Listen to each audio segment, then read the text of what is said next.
Welcome to Sly Media TV, and I'm your host Lizzie, and this is your favorite show chirongwa chatinokuigirai sekuziva kwenyu. Nhasi tiri kuNorton tadzoka zvakare kumba kwaGogo Choa vatakambotaura navo mazuva apfuurayo tingangoti gore rapera vachinge ivo vaburitswa panze vaisirwa zvinhu zvavo panze nemwana wemukadzi mukuru ana iye baba vakewo but ari mwana wemukadzi mukuru wamai vavo. Vakaburitswa panze mushure mekunge mai vake vafa. Iye akati ndiye ava kuda kugara ipapo. Gogo vaichema chema vachiti ivo vane vazukuru vakawanda uye havana kwekuenda kuzosvika vavaka imba chatingati icho chitangwena muchishona. Nhasi tadzoka zvakare. Gogo vari kufara, vari kuti ivo mazwi atakasenda pano pa Sly Media TV akasvika kwese kwese. Gogo vakadzoka mumba. Rega tinzwe Gogo vachitaura kuti zvakafamba sei kubva patakabva kusvika nhasi. Gogo titsanangurire kuti patakabva paye kusvika nhasi tanzwa kuti manimba yenyu zvakafamba sei, zvakanga zvakamira sei, musikana oramba achikunetsa here, uye kuti muzopiwa kunzi Gogo makudzokera mba menyu zvakanga zvambonyatsofamba sei. Titsanangurire zvese. Ndati ndiri kufara ndichifaririsa ndisati ndatsanangura kufara uko kubva kwamakaita ndaindoshungurudzwa sekushungurudzwa kwandanga ndichindoita, asi handisingadairi ndichiita sei neyo kunyangara kwangu ikoko. Ana akade kuti atambise kuti ndine mhuri yechidiki kuti ana ikoko auye kutambira uko aitorwa kuti munokuwadziwa ipayapa. Saka ndaindoti kana ari ana acho auye kwanguko ndandisingadzingi, ndaindotarisa so iwoyo utori anawo odi oenda. Saka ndakandoramba ndichindoshingirira echindituka ndichishingira, ndaona kuti zvanetsa ndende kumunda kwangu. Ndaona zvanetsa ndouya pano ndogara, ndoende kumwana wangu ndiyo magarenda ndichiita kusvikira ndaona kuti hazviti paya mwakasvika mvura yabvarwa kanditi. Saka kwakazoya amwe mapepa gore rino, ndingandoti mwedzi wapera uyu, kwakazoya amwe mapepa akabve kukanzuro ekuti mari yenyu yaita sei, mari yenyu yawanda. Saka pepa iri akasvike mwana wacho aripo. Saka musikana wakane pepa iri ndakamudaidza mwana uyu ndikati weravu akazi uye kuno ndimwe mune madziso izwe zviri kuizwa apa, erengai mapepa uyu muridzi wemapepa wakakangamira kuti pepa iri anga chiri kusainwa. Kwabva erenga ndakandomirawo semufananidzo ndiripo takagara. Kubva erenga kazi pepa iri Gogo unode kudini risainwe, ringasainwa muchasana nepepa iri ndiri kuenda nawo kuti azive kuti tadini tasvika. Ini kwabva ndasaina pepa riya, kwabva ndipe pepa rangu. Gogo munofanira kuti muzoende kupi kukanzuro. Ngati alright. Papedza kudaro ipapo ndakapoti iye zvandataura naye ravu wataurira maike, handisi kuti wakataurira maike ere kana kuti haana. Ini handina kutaura nawo kana chimwe chinhu kana kubvunza kana kuita sei. Ndakandamba ndakandarara rake ngerekuti mari yangu yendinotore munasa mwe ndandisa ndadini ndaitora. Ndoti mudzimu wabvipiko, mari ndinayo ndaone masvikiro kukanzuro. Ene kwabva ndaenda nekadhi rangu riya kukanzuro, kwabva ndamire patobhadhara mari kana kuti ndiburise 7,000 dziri umu, ndodzindawana. Kwabva ndaburise 10,000 ya, kwabva ndatendere kuseri kosaiko kunozive kuti azive kuti ndadi ndichiendese pepa, kuti pepa riya ndauya nayo, mari yendaona iyi ndoendabhadhara. Mari ndiyo ndinoona pamwedzi. Uyu akati choko kwabva wanyora mafairi avo iwawo. Akati zviri apa Gogo munonyora iri tsamba yemunonyora yemunope chichemo nemari yemunowana kuti muye kubhadhara kupi kukanzuro. Ngati akazi nhasi ere, akazi nhasi. Ndikabva ndasimuka isu hatina kudzidza. Wabva ndauya pano vandonyorewa sekutaura kwendataura uko. Wabva ndakumbira seika. Ine kwabva ndadzokera futi, kubva ndaende kwaye mukuru wacho chaiye. Ndakatanga kupinda mutedzani wouyu wendadira kuti pepa yandauya naro. Kwabva ndipinda naro, kwabva ndapinda naro. Kwabva azwi chienda nayo kumukuru wacho. Uyu wendatanga kusvikira ndiwe ndakaenda naye kumukuru, akazi kwabva ataura. Ndopaatsana kuti ndiwo mbuya tanga tichitaura hayo anenya iya. Saka sepepa iri ndauya na mapepa enyu mwatitumira ndaona ndaatambira asi ndine chichemo chendinacho. Chichemo changu ngechekuti mari yangu yendinowana yamaone papepa apa ndinotambira 7,000 kunasa. Akazi munotambira 7,000 ndo mari yemunopuwa kunasa ere. Ndikati aiwa ndaatira akazi 2. Saka uyu wakafa nezvake andete. Saka yangu ndio ndodino ndakasaone zvangu. Akaziho akazi kanzura akanditambira zveshuwa iye mukuru wacho iye. Akati alright bobo. Papepa yenyu akwende kufaira. Saka munokana kuti ini mwedzi wese mari yenyu yawandisa. Ndikati asi chinoshambira kuti ini mwedzi wese ndikubhadhara kusaiziya abi yangu inogara nawo. Kuti makani yangu endauya nawo. Akati kwabva vavhura maonini mwenyimomo. Akati mabhadhara 2,000 5,000 7. Akati ndio ndinonga ndichiwana. Mungaona tabata 2,000 kumba kunonga kusina chekubata. Saka ndinonga ndahapura kuti ndione chekudini chekunja. Aziwa akati mapepa emugogo taakuise mufaira. Mundu iye mari yamwasaina iyo ndiyo iyo munobana muchibhadhara mwekupera mwedzi. Ndikati akazi mukomana akabva puwe pepa rake yakabva tabuda uya ikobva ndatokuya kumba. Ndauya kumba ula ndakandogara saizvozvo. Ndauya kuti ndio zviripo. Akazi ndikati akati kwabva ndagara ndinogara ndichindogara ndadaro izvozvo. Ndonaiwa nemvura ndondoti ndichafiro muno ka iyo mhepo yacho. Ngati kachadumidzwa kachikwere chadumidzirwa muno wana. Ndo pakazo ngati gandikambaire. Pandakambaire kuya pano ngati aukone ere kundiendera uko. Saka akazozondofunga ega kandozvisimuka kuti munhu achafiro mvura. Baba enda uko vazonditaura kuti ndo zviripo mai. Tinofanira kuti tende kungono tosangana nemukomana uya. Ndikati akazi kana uya ndikati unondiona ndiriko. Wabva uya padaka wabva ndamuteera. Wabva tagare pachidombo paya pamuyu. Mukomana wakadarika wakauya akauya nemota akazochiuya wabva taenda mukanzuro. Mukomana ini nyapoti ndakataura chinuka handina. Mukomana ndo akataura zvese upenyu hwese wendina inozvi committees ndo akataura zvese nemukuru. Saka mukuru akazvisisa nekuti inini zvese ndiri mumafaira newana wangu watatu ndiri mufaira namai ake musikanawo ndirimo. Saka wakadaira murume uyu akati Gogo nyaya yenyu ngaachidini ngaabude panze ngaagare panze kuchauya mapurisa achatora aende kobudise munhu uya iko kwanogara. Ndikati akazi kwabva ndagare panze uya maonda waindibatsira uya kwabva adzokera kuhofisi yake kungono. Inokabva ndasanda kugara pa nguwa motika yabva yauya. Kwabva taurirwa kwakura wacho ndio munoona Gogo ari apo mwatakure muende nawo kumba kwawo mwabudise zvinhu musiye Gogo apinde mumba. Akazi kwabva ndazi Gogo yekwirai kwabva ndakwira motika muya ndo akazvingepa ngati ipapo chikonai ngati ndipo pano. Kwabva tadzika ikezii vaonana mwana asikana uya akazi mai ako ari kupi. Akazi mai angu ari kurufu. Akazi kurufupi akazvipaseri apo. Akazvikwira motika mutende kwadaidza mai ako. Akazi ini nofamba netsoka imiri munoteere rodhi ndikufamba nayo. Kwabva enda iwe kansile kwabva mapurisa nemotika yo. Kwabva azouya namai aya ari mumotika ndo pakadzika mai aya mumotika bvadzika. Takamira iyo pamuti uya koma. Akati uri aniko pano? Kwabva taura inini ndakakurirawo pano. Ndakachengetwa nababa ari pano ndikakurira pano tichidzidziswa kwachibhoyi.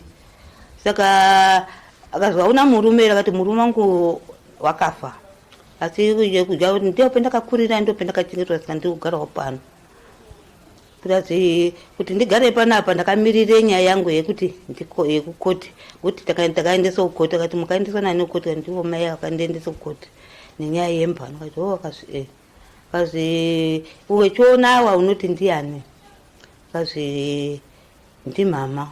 Akati auzeta ndi mama ako. Akazi akafanana na mama ako iyo akadini akafa. Zvakafamba wakapinda sei mumba maigara baba. Auzeti imba wapinda iyo imba ya baba. Aparamba kanyarara. Kati zitataura kuti iwewe ndi mama takumbira kuti uyewe usuduke nhasi. Isusu taunzo kunona akuru edu kuti gogo ayatisiya mumba imomo. Iwe suduse zvinhu zvako. Akambodzama akataura napa akati ndira zukuru rangu awo akawanda akazi azukuru ako atina basa nawo. Ana akwasha. Iri tinobasa newewe. Uri kugara pano. Uye muone mumba mwangu. Taenda mumba mwake muya vavhure door. Kazi zvinhu zvangu izvi hazvikwani kuti ndipinde mukitchen mwemuri pinde mukitchen kusvika kuti yaita sei yauya. Hazvikwani. Mapusa kati hazvisinei kana zvisikakwani zvimwe unopinza imomo. Zvimwe unosiya imomo mumba imomo pakona. Kusvika wake apa. Petikuku kuti wake apa. Kusvika waona haikoti yokumira iswiri yadini yauya. Ndopenda kuti azvizonetsiwo ere mangwana kuti asiye zvinhu zvake munomu indiri muroi. Azvizochupi mangwana. Mapurisa akabvanara akati hazvichupi ngoti tunata naye. Ndoazi ndingati gogo budisa zvinhu zvenyu ndingati zvinhu zvangu zvishoma ande muri kuzona ndizvo. Nekuti ndibudisa zvinhu izvi ndotanga kubvisa chirata ichi chendakavharire zvinhu izvi kuti zvisaoneka biwa. Pazi gogo bvisa mubudise. Iye apinde pe ato zvinhu zvake chipinde pa kitchen kuti ane zvinhu zvakawanda. Inokapanda kubvisa magwedera angu yo kwabvanda iso kumatata angu nemuzukuru wangu. Uya yo kusvika zvinhu zvedu zvatapedza. Ndapedza kudaro ndisikazi kuti mapurisa yatodaidzwa. Sakudaidzwa mapurisa yakwaita adaidzwa kuhofisi kwa kuti anga kubvunza kwandakazi angaende kuHarare. Saka ndisikazi kuti ndikubudisa zvinhu ndakupedza mubi yangu wadzokera futi kupi kukansuro. Saka akaonana neumwe munhu ndakapunga ndapuwa mapurisa echirume 2 nemukadzi 1. Saka mapurisa kanga aende kuhofisi yako kungoni. Uyu wakasangana naye pakansuro apa. Saka abva ataura kuti ndindadzokera ini ndati monde ko ndikumbirawo mama marata aya abhisaya mundikumbirirewo kuti ndidi nditore marata ayo ndione kuvharisa ipapo. Saka ndiri kukwira kuno zvangu ndichere mvura apa. Ngati ndazwa kuti go inokabva ndacheuka. Ndingati zvari mairavu nemupurisa. Inokabva ndadzokera. Akazi mwandiziya ere gogo? Akazoenda kuziyai. Kati mwandiziya kana kati enda kuziyai. Kati amudzire ndiri hama yamai matambo. Ndakati ina handizvizivi. Ndikaziye mapurisa ese anhu mapurisa ekanzuro akaita se akawanda ina hapana ndinoziya. Kazi akazvi Papati handi kumba, papataende pamba paya tapinda ipo pamwedu papachizi paya. Papati ndo zvataura mwana uzati ndakumbirawo marata ekuti ndivhare apa. Ndavhara apa ndione kuzowo zvinhu zvangu ndione kuzopanga nditsvagawo mari kuti ndione kutsvagawo kuti nditsuduse zvimwe zvinhu zvakanaka. Ndakamboti marata aya ndakaitawo kukumbira. Iye munhu uyu anoshanda akabve kuSidhuku. Wakati unodini kutenga marata adhuria $12. $1 chete unovhara. Apa pata adhure kuti apinde. Akazi handina mari kana chinosesendi. Ngati ayo ngatore ndiwawa. Miti yacho ndiyo iyi. Marata yacho ndiyo $1 yacho ndizvozvi. Akazi tapedza kukonda akuenda. Ngati alright. Kwabva aperekedzana. Handisi pakuya kwaita aitaurirane kuti kudini. Nekudzoka kuperekedzana kwaita ataurirane kuti kudini. Handina kuziwa. Saka akadaro vanhu avo ndakatsvaira mumba mungu ya ndobva ndaurera marara. Ngati ravhu iwe. Akazi ngati mama aripo ere ndapedza ngachibudise zvinhu ona mvura zvinhu zvangu zvatombonaiwa. Iyo mvura yakubve uko kumadokero uko ndo mvura yekuno munotoni inoti naya. Kazi baba mai abuda. Ngati alright. Ndikabva ndagara ngwangu yakabva abuda ngati mai ravhu ndapedza. Chibudisa zvinhu ndione kupinzawo zvinhu zvangu. Ngoti zvangu mabhegi chinondonetsa chodrop chete chendinacho. Nemabhegi nemwanake yangu yo chete mabhegi wanangu. Ngati akazi handibudi.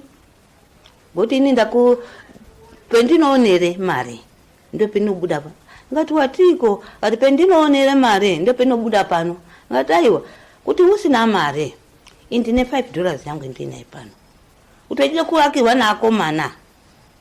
ndokupa iwe mari yeudini uwakirwe ipapo ndobhadhara inini. Akomana anokuwakira iwawo akati andibudi gandende kukanzuru kwayo ndozwisisa wabva ndauya kunana ane pfungwa dzakakwana kaziya kugomhanya iko dzokera wabva ndadzokera kuna komiti uya kwabva ndamutaurira kaziyayo mapurisa enyu mwana enda kungoni ndokwari kuhorofe yekungoni wabva ndaenda kuya kuhorofe yekungoni ndikubva ndaziva kuti Gogo mwadzoka ndikati haana kubuda ndikati haana kana kumbomona zvataura wataura ndo zvataura kuti handibudi kusvika ndadini. Saka mupurisa uyu wakachaya foni ngokuti ndanga ndatsananga kuti akadzoka achizondikumbire marata angu ndingamupa, asi wakazotaure rafu iyoyo yekuti handibude, asi wakanga akumbire marata angu. Asi mupurisa wakaona ngeuya mukadzi uya mwakadini mukauya naye imi mwauya naye ndiwo adzoka naye akataura naye. Handisi kuti chii ataurira naye nemukadzi uyu kuti azondipe mhindu yekuti handibudise mwasa abvume mubvumo kuti iwewe budise zvinhu izvi akabvuma kuti ndinokubudisa. Handisi kuti chii chakataurirana.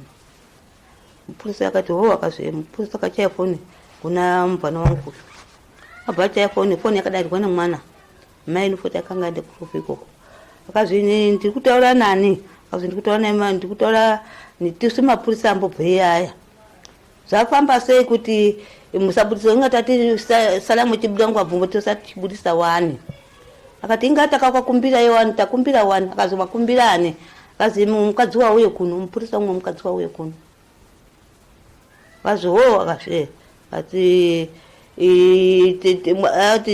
takaita mazuva tapedze mazuva tibude mumba imomo akati akazve ati right mai ako aripo here akazi mai hapana aendi kurufu ndine foni mai ana foni akazi akazwe tichauya papa iya mapurisa akabva foni mukadzi saizwe takataurirana kuti iwo zvavo ngoti nzeve panapa zishoma saka ataurirana nemupurisa uyu akati Gogo wande mupurisa wakauya kuya kwakaite mupurisa uyu wabva apwetsana nguru nemapurisa nekutaura kwaita mwana uya kuti ingati akukumbira wana ndo pakachinetsana enda ndazikugobuda ipanze vandamire panze echitaura zvavo ndechizwa kuti echigadzisana sekugadzisa kwavo pautatu hwavo akandibudisa saka akagadzisana pautatu hwavo akawirirana pautatu hwavo apo kuona kwendakaita vabva Gogo handei munhu uyu wanonoka kuuya pinofoti ari kukanzuro handei kukanzuro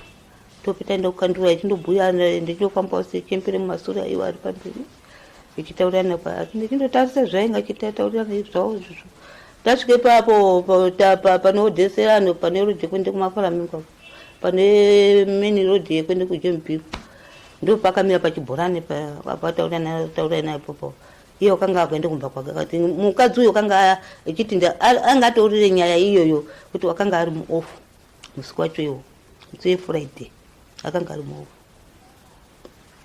musi wechina wacho iwo abva atsauka kubva aenda kumba ino kwabva ndataura mapurisa angu ayatuwa kwabva taenda kwabva tauya straight kunokumba tate straight kunokumba ndokusvika aripo paya ndokubvunzwa mai akati ini handizvizivi mwana uyu paya pasina kati ini hana mbotora kudaro chendataura ngechekuti ndakumbira chii marata ndoenda kumbira kuti ari mwana wataura kudaro ini handizvizive mai akaramba azowo akazve asi isu toda kuti mubute kubva kwandakaita uko ndakauya naimano mapurisa tuyo ndikazopuwa mwe 4 wabva wamusi wefriday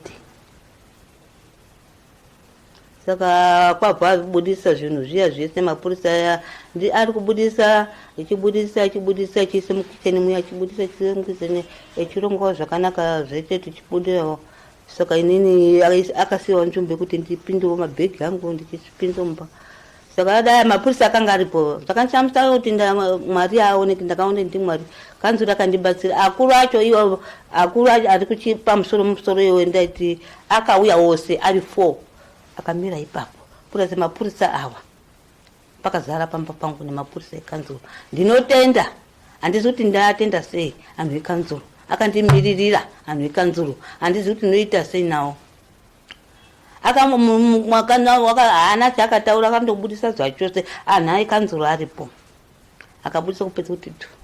Apedza kuti dhu mashefu aya kwabva aenda, makanzu aya kwabva aenda kuti anga kwabva ndatanga kupinza zvinhu zvangu. Mapurisa aya akabva dzoka futi, kazi wapedza here gogo, kazi yewa ndapedza zvinhu zvangu ndaise mumba, kazi mumba kwabva dongorere muchikwere muya, ngati chokwadi ndio maigara mune mvura yakadai, ngati ndimwe, ngati alright gogo ndimunoita apa, muchende kuakuru aya auya pano, muende kodini kotenda.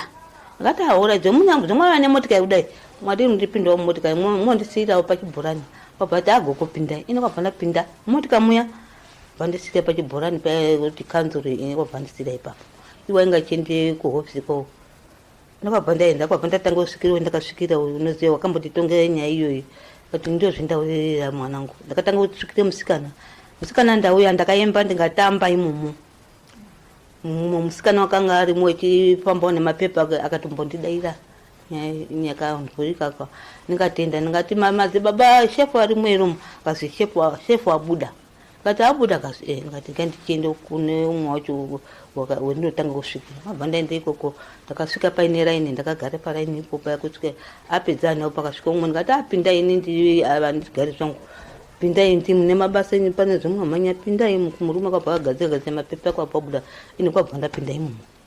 Kwabva ndaembera Mwari akuropafadzei, Mwari pasina kudenga, udzimu nekanzuri yakadini. Zvekutaura kwakati murume kuti mai munogara pano kusvikira kanzuru achazive zvekuita nemi. Saka mwandatenda mwaita henyu kanzuru, ndinotenda kanzuru, handisi kuti ndinoitenda sei.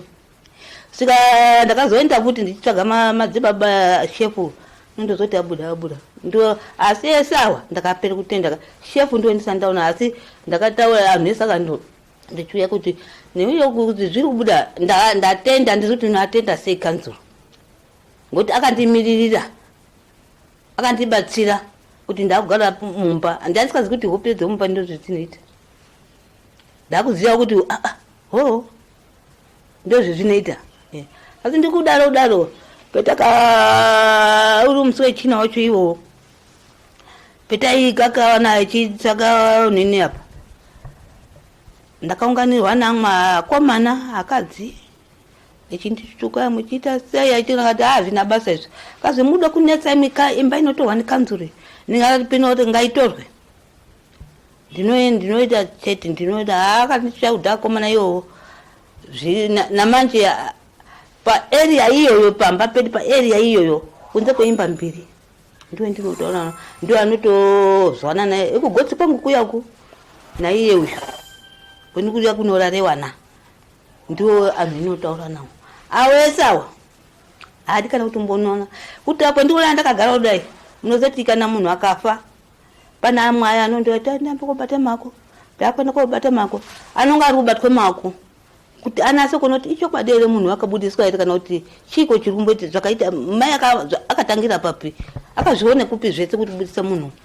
Panonga pane mariro echindoye kuti apera kuti anonga achitaurirana nekuchiko. Ino ndakagara zvangu kwangu kuchipedzi kwangu ndichizvibikira, ndazvibharire dhoo rangu ndichida pa chakushipanga kuti panguva yakaenda unini papache paya odhopo yakakazoipenzedza kunoko, ndotopinda sega kanje kuti ndipinde mumba, kana kuti ndisiya mugomo panze, inobiwa yakatobiwa memanje mapadza ndati gandisiye muchikwere mwati angaende ndakaona musana matemu, ndakaona musana apa mai manje apa ndakagara zvangu ndechota ndikanditarisika muzukuru kangu kaindipiko kanotsikwa nemotikari, ndakanga nekaredhi wangu ndakanga ndapuwa nemuzukuru nemufana wati mama zvekutaura pala munonga imwe charairwa nekaredhi yakamuchirita, ndingati waita basa. Saka kanisanda nesoro kwabva ndakaisa pasoro apo pendati nzve ndakachauta kanitoreka redhi kandiwa ndakazona pasina, ndati ndozviripo, handina kubvunza kana kubvunza munhu kana kuti nhingi kusvikira ipapa petari apa paakati takaenzanisa kuti munofanira kuti mutaudzane muita sekusvikira koti yaita se yauya yakamirira pano. Saka unondoita mwamuka sei, ndamuka mamuka mamuka sei, ndamuka mamuka ichienda kwari kuenda ndichitawo zvangu zvandikuita, ndo magara etikuita, ndotenda yakanzuru handisi hanzuti ndakaita ndagara kudaro ikoko. Ndakataurwa nomufana wangu uyu, kazi mai matumirwa mari, akati kutumirwa mari, ndakati nani, akazi nomwe apeno uko kwanogarako, ati mari kwakati matumirwa mari $3. Ndikati wo ndikati waita ndipe $3 icho. Wabva ndipo ndatenga gorosa rangu vandai. Wabva zoya futi ini kwabva ndazoya futi ngati iwe zvendaona iko mumba uko ngati maona iko mama ngati ndaona motika yamira pamba. Motika yakamira pakabuda akadzi 2 akabuda asi mukadzi uyu unosenze pakanzuro ndotobhadharire chi makadhi emba mukadzi asi wauya necard box yezvine yegrosary akati gogo takugira zvinhu zvekrisimasi wandigira zvinhu zvekrisimasi nemutaurisi akati gogo wamundizeni ngati handinokuziva nditi unosenze pakanzuro kasi asi adzi anobve kupi kutoma kugara uko munotona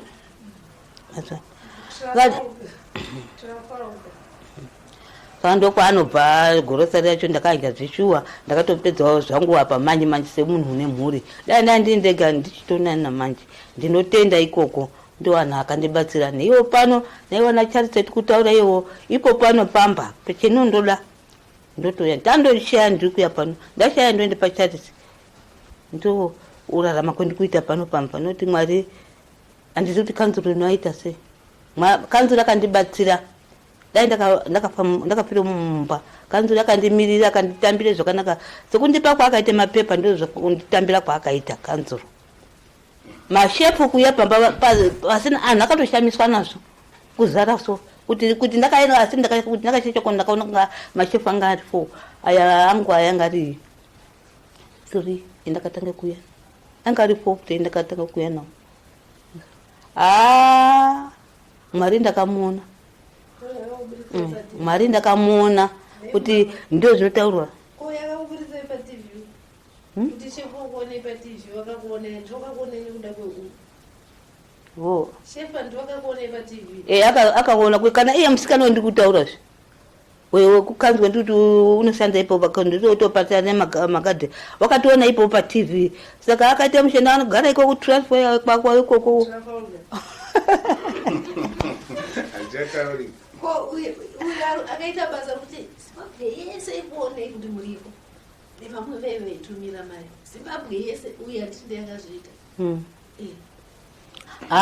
ndinotenda Mwari handizi kuti kanzu rinoita sei yozvanhane dai ndechiondomoka ndatofa nekutaurwa ende handina basa nazvo kona kuti aite sei inini hapana munhu unotirasara inini kuya kana unondimiririra saka ndakataura nemukomana uyu unondichengetera wana uyu akati uyai Gogo ngauye ngaanditeere kubasa ikoko nhamba dzefoni ndizodzi anosvika ndichaire foni ipapo ndinotaura nawo ini ndotaura naakuru angu ebasa ndopuwa nguva yekutaura nawo saka Gogo musikana uyu mati paakabudiswa mumba akamva apinda mumba mamaigara here kana kuti akagara kamuzukuru kangu kaya ndo mwakaise zvinhu zvake echiti ndikumire high court ndo zvakataura kune kanzuro akati hatikwanisi kukubudisa nokuti unomira high court ndo ichakubudisa nzvimbo gara imomo imba yamai haufaniri kuti upinde imomo imba yamai iwe ichigara imomo kana waona uneka mapuranga akapa zvinokuti woti azviti kana iwo mai yacho muchibikirawo imo mukicheni mwenyu iwe chibikirawo imo mukicheni mwako kwekurara ndizvozvo isu tapa muridzi wemba ndiye uyu imba isiri yako imba yamai inofanira kuti utsvage zvekuita wega utsvage imba yako yekugara chete patakambosiya pai Gogo makambotaura kuti makaenda kwamuliswa asi hazvina kunyatsofamba makazombodzokera futi here handina kuzombodzokera ngokuti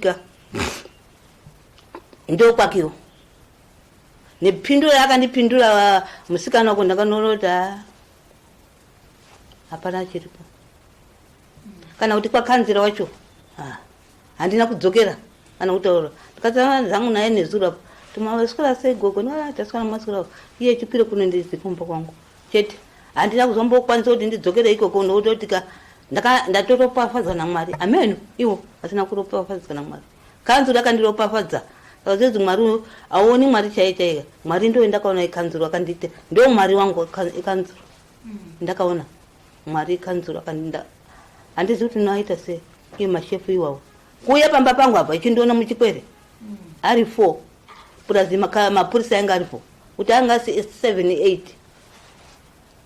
icho nepegwara anhu akashaya nemuromo wanhu ipapo paninguzuva ari kuto apana kuti ari kugaya sekuti mwana uyo chembere isina kudzidza isina akazviwana sei akazviita sei inonga ndinagagara zvangu ipapo pachipwere changu naazukuru angu ndanoita kumunda kwangu ndanoita ndadadzi kumaricho ndoende kumaricho izvozvo ndaona mari yangu yapinda mukanzuro yezvinhu marimwe zuro ndakaenda mari yangu yakapinda mukanzuro ndakaenda ipopo vandabhadhara 7,000 yangu iyoyo obva ndaenda ikoko rejesta kuti ndabhadhara papo ndaendesa iyo asi uyu wetoenda korejesta kuti wetaita famba naye nyaya uyu akati achiripo here ndio muromo wakandibvunza ndikati aripo ati ho akazi paine pabva ndabuda wabhadhara mari yangu 7,000 handifundi hapana chinhu chowati kubva kugara nguva yekundogara asi panguva yakauya mapepa mwana wakavhaira iti mutondoendawo nemauni nedu nemarisiti asi ana kuona kuenda marisiti ana kuona apo pakauya mari mwezura ndo zvakaita kuti handipiwi pepa remvura akana aindoiti mapepa akaochengeta mumba ini nobhadhara nezita neroom number yangu chete asi apa pepa ndakaona rapowo ana pepa rimwedzi endazobhadhara 7,000 akazonzi pepa iri mapepa akasarouya ndatobhadhara nofoti akauya mari mwezura ndakaona anapuwe mapepa rembari yapo azimwana ino wabva ndatambe pepa rangu mumba handina kubvunza kana kuti mwabhadhara handina nguva yekuwabvunza chendinokumbire kana iyo kumatare kwacho ikoko neiko haiko kuti ndikuda mari yavo kuti zvechiita mari yangu ndabudise mari akaona pa2 years apa tichindokazana chiziya zvake zvari handisi kuti inobuda here kana kuti haibuda zvakutoda mari toda mari yangu yendakainga ndichishandisa pira tudzoka matare kupi ndichindoendera ma20 usa ma10 ndikuda mari yangu ndo ndikuchimoti dai dare rauya tochemanawo nemeyo ndozoti dare ichatiti achaitoigarawo ipapo here kana zvichaizvichi ndo ndakutarise dare kanzuro yakandikomborera handisina muromo naye kanzuro yakandibatsira handisi kuti dai ichiberekwa ndayaterwa ndichikabereka akatopafadzwa noya ndakabatsirwa pasi nekudenga nekanzuro zvaanga asikafungiri anhu echipo kuti imba ichaita sei ichatorwa tone panogara asi ndakapewa kuti inini pekugara handidi handishayi ndinapo asi ndiri kuite upenyu hwewana angu mangwana kufa kurara ini ndakataurwa nemurume wangu kuti maisara kubva kwako panapa unobviswa nekanzuro ini ndio ndakamirira pano kanzuro kuti akandibvisa ndizvozvo ndozvendakasiya ndakadini ndataura saka kanzuro akandimiririra akandichengeta akandoti bhadharai maigogo iye mumasaina iyo ndio yemunondobhadhara pamwedzi mwedzi amwe angu asi kubhadhara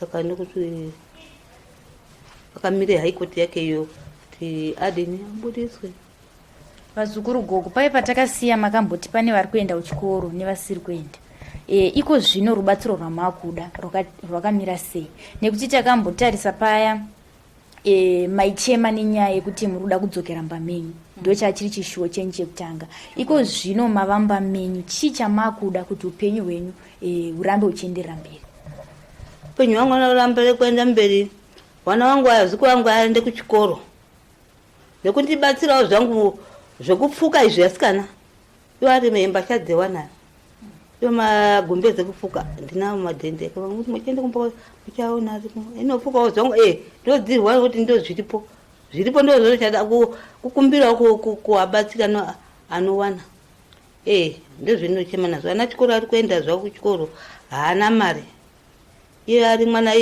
ana mai akafa iyeyo haana asi mwari ngaandibatsire kuti ararame iye mwana kuenda kuchikoro unototi ari nanangoti wakatomboti ari mubhumu awa ana mai benzi asina anondodona pese pese haana chinhu chekuita kana chokuba ine gogo wacho kundogarawo saizvozvi gogo nditsamire kuti ndadaidzwa kuti iwe uya gogo uyai kuno nhasi mundigezere wacho ndopuwe mari gogo chimbonditsvairira iyapo ndozvendinowana iye hapasina pochichawana kuti ndichatore mari yenasa kuti ndishandise mari yenasa ndoenda kurarama kuti ndichibhadhara imba ngapa mari yenasa ngauya ndopinda ndoenda kubhadhara mari kuti ndoenda kasaina iye kuti ndinoone 7,000 saka 7,000 ndio inopinzwa munasa wotaiti akazotu imweni wakaenda nemari yake ndikasana neyangu ko 7,000 saka ndio inobhadha kanzuro.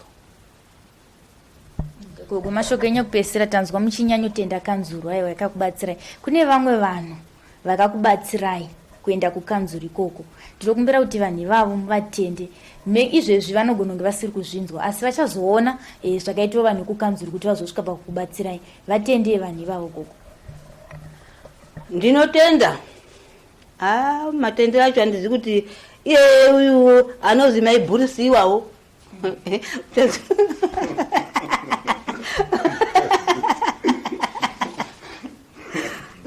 Anozi maibhurisi iwawo. Handisi kuti ndinatenda ne anotendwa naMwari. Ina handipana chandinomupa. Iye nditomukwadza pano nechikafu.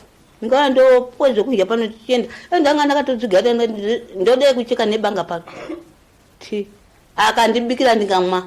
Ndinomutenda pasina kudenga pose kwanofamba ngaropafadzwe naMwari. Kwachuya anozi Charles Kapembe. Handisi nomutenda sei asi airi atatu anotende mhuri 5 kuti agare mumba gore pa 2 years. Kana ndotenda anobvume wana nemukadzi wacho Wakapembe anozi Mairuwa. Ngana ndinokumbira pasine kudenga kuti ngarambe akadaro. Dai ashinge kuya asi waya wasudu wati Gogo. Wapamba ruvesi wati watka. Ngoti popo pamba paka. Apa squita. Kana kuti akandiona anotonga ari kone muroi kana kuti ihuma. Asi andina basa nazvo. Ndondofamba. Apa kuti ndiende futi iwo pa Wapembe wacho kazhinji nototumiwana. Kana iye pane chanoda kutumena kuti anhu atomuwenga kudai. Kuti ndo wakonzeresa. Zvese izvi. Saka anga achide kuti auye. Haana kude. Saka ati ndakataura nemurume wacho kati aiwa. Uyu mukadzi ari kuhwara achati kuti abude kuti ini ndakazvimirira. Nganditete kubasa. Ramba ndizodzidza yakasiwa. Anouya nandotaura nawo. Kubasa ikoko. Ndo anhu inotenda pasina kudenga anhu 2 awa. Neiwa akandipa chikafu iyo kanzi iyo ngoe kanzura chi akatondipa chikafu icho ndo akayane nemotika anhu akashamiswa nazvo. Motika mpishi akamira pamba pangu. Gogo takuya nezve Christmas nditasi Mwari ngakudzwe. Ndakaembera ndikaatenda ndikaita namanje kana ndikaikoko ndondoseka naye iyo kuenda kwandakaita ndichobhadha mari ndakaona naye Mwari ngakudzwe kuti mwakapura Gogo mwapa naye ndakapura ndamumba ndizvozvo ndinoatenda handiziti kanzuru iyo maibhurisi wawawa iye Charles Kapembe uyu handisi kuti nape achapuwa naMwari ini hapana chinomupa Mwari ndo achaziye zvekuita nawo kuti nani nachindinacho kugara sei ndikutotarisa kuti iwo kuti andipo kunja handacho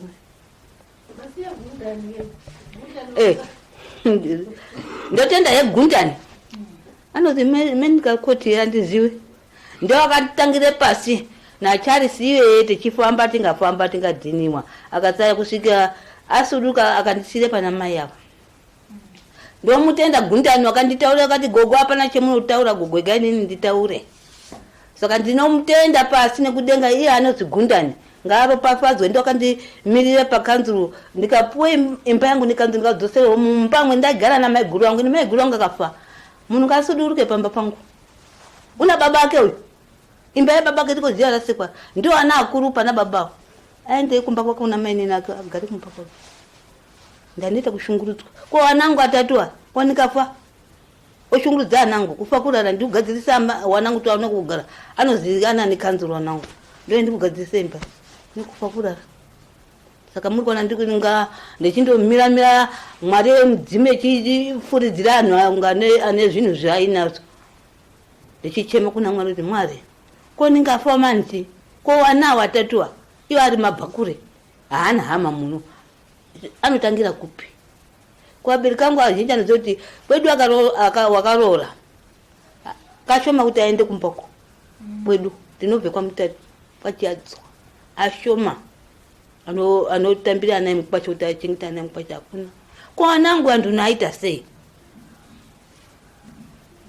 Mwari wakandiropatsa zano kuchema kwena ndichita Mwari wakandiropafadza ndakapuwa imba mune kanzuru ningamire kanzuru akandimiririra zvenisati ndamboona pasi pano mashefu kubvoko uye pamba pangu apa kutarisa chikwere ichi kuti ichokwadi kana mbuya ari kunyepa asi chikwere akachiona kamira akabudisa zveshuwa akasimupamu yete padho apa ndikufambawo nesaiti segaya segakanji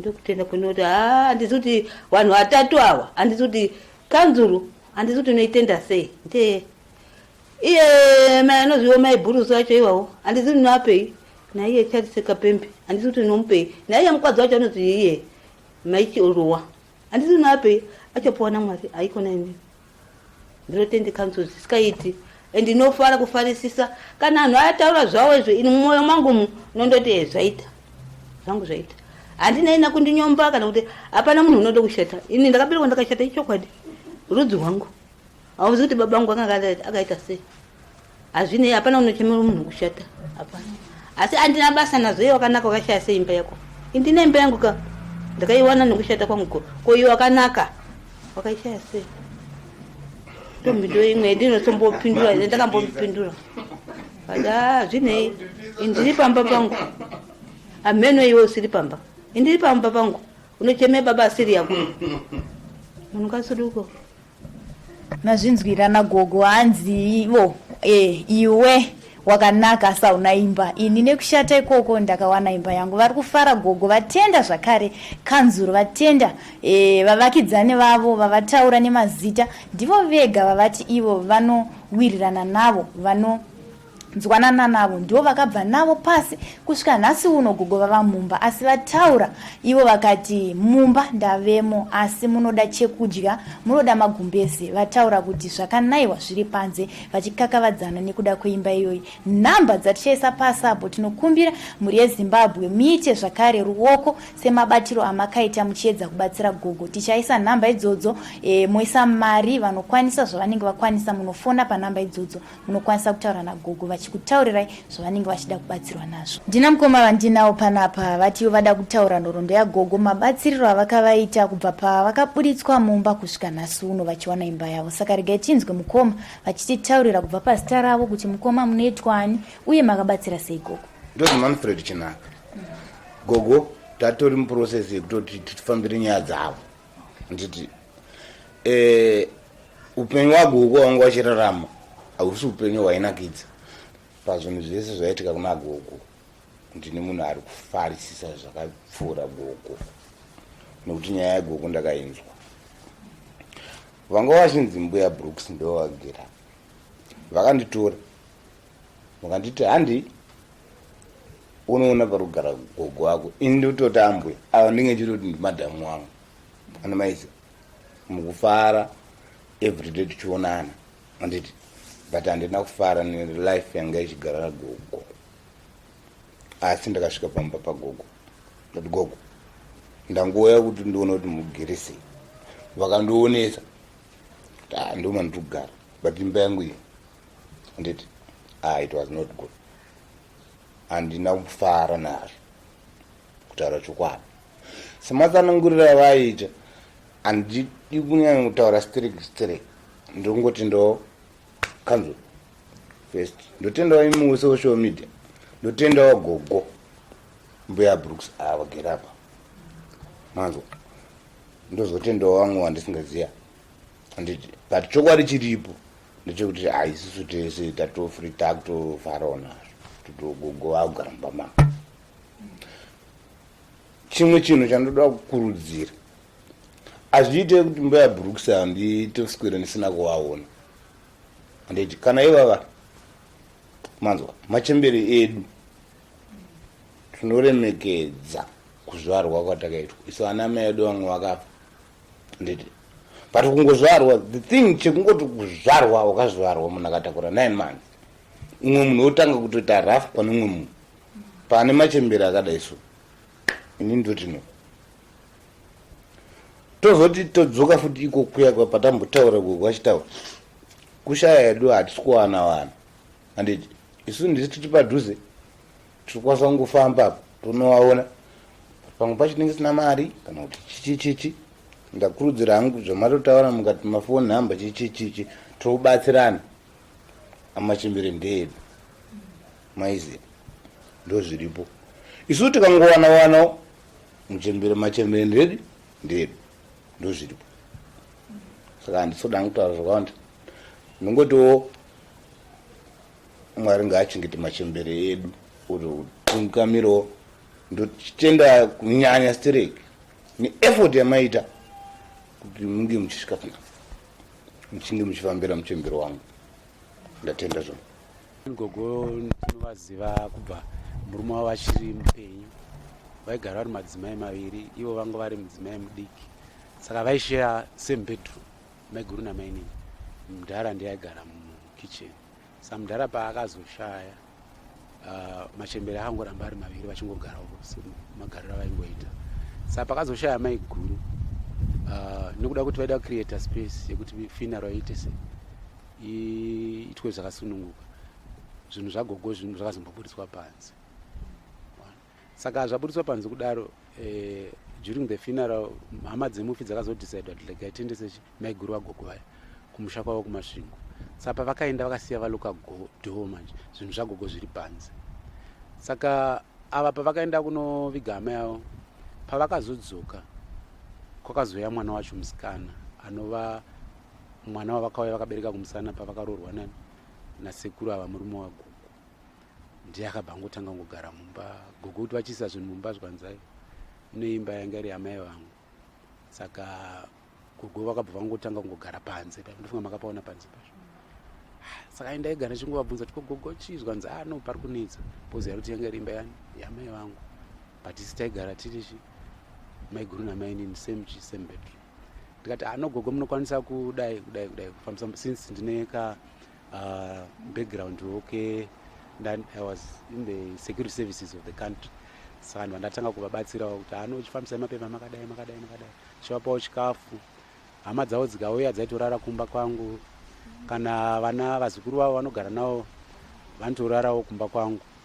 Saka ndokuvabatsira kwandakaita nekuti ndakanyatsoona kuti semunhu ari illiterate haasitomboziva kuti what's procedure yaanokwanisa kuita kuti akwanise kuita kudzokera mumba zviri legal. Saka ndakazofarawo zvangu recently ndichinzwa kuti vecouncil vakazovabatsirawo kuti vadzokere mumba, but as I heard ndakanzwa kuti vecouncil kuti vazotora this action it was through this means yemedia yanga ndifunga kwakwaniko zvakabuda through social media, ndifunga through you here ndo zvakazoitawo kuti vecouncil vaite because inini gogo ndakanyatsoona chainyanya vatsimbirira inhau yekuti one or even muarea matigere vanga vasinawo support ende vanga vasina munhu anokwanisa kuvaudzawo vanozivawo zvinhu zvemutemo. Saka ininiwo semunhu wakashandawo mubandiko rehurumende remutemo ndakakwanisa kuvabatsirawo kuti aiwa gogo fambai makadai, kana vabvako kwandavaudza kuti mafamba sei vondiudza ndoti chidai kusvikirawo iko zvino zvimapepa ndikunzwa kuti achiri kwamaster of high court hakusati kwapera kuti zvifinalizwe, but I'm happy hangu kuti council yakazokwanisa kuvabatsirawo kuti vadzokere mukati memo. Ndingangoti brief ndo zvandinokwanisa kutsamira.